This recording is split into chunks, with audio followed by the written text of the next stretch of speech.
ertalab 4dan 20 shuncha otam o'chiratga kelib o'tiribdi.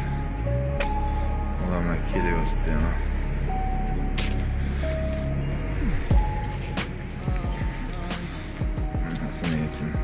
Patent axirga.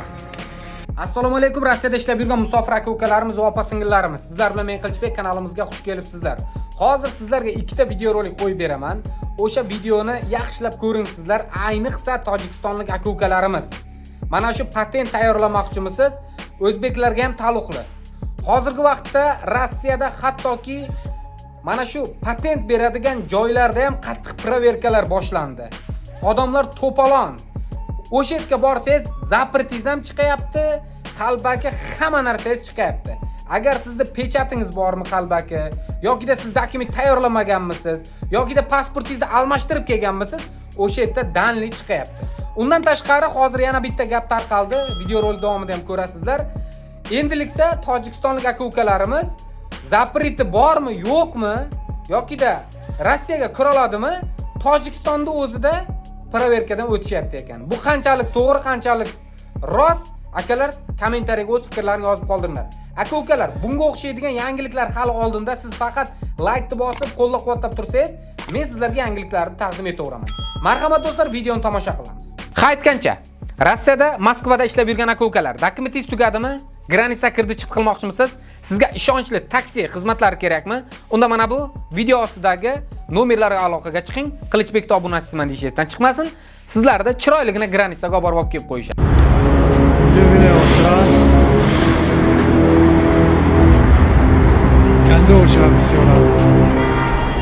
Всем ассаламу алейкум и всем привет, ребята. В Таджикистане проверяют сейчас на запрет. Вот так вот. И народ прям скопился. Получается, стоят в очереди. И все могут проверить, есть ли у них запрет в России или нет. И не только в России, насколько я понял. А по поводу в России, кстати говоря, может каждый себя проверить. Просто зайти на сайт МВД России и проверить в реестре, легал ты, нелегал, запрет или не запрет, все у тебя хорошо или нет. Все эти моменты можно спокойно проверить.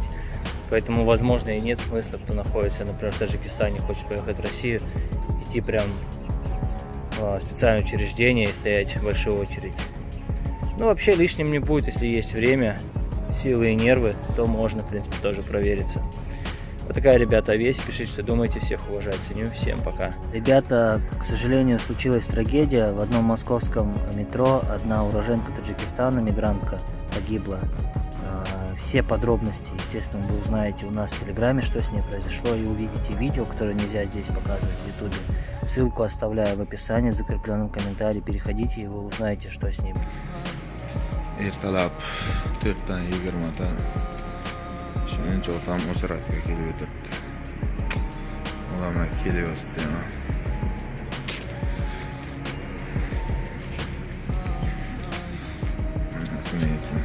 Patent axirga.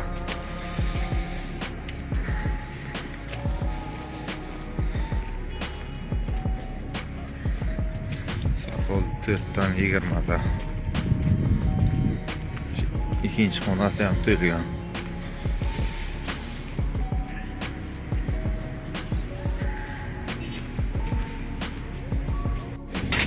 Mana bu mashinalar stankaga o'chiratga o'tiribdi.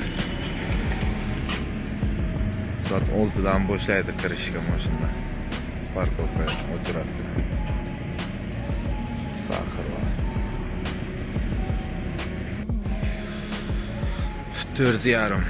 4dan 30da o'chirat Femiska.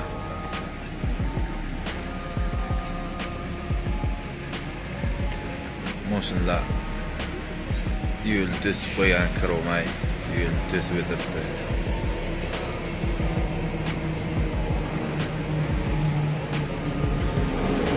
O'chirat.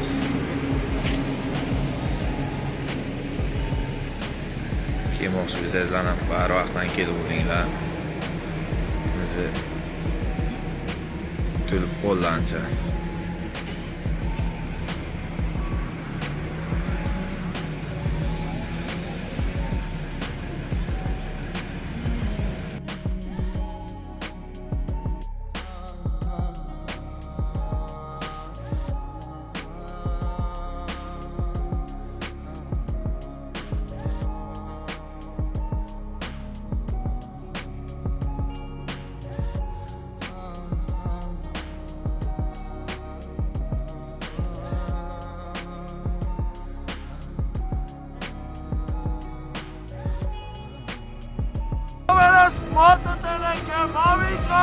Bom, time azul!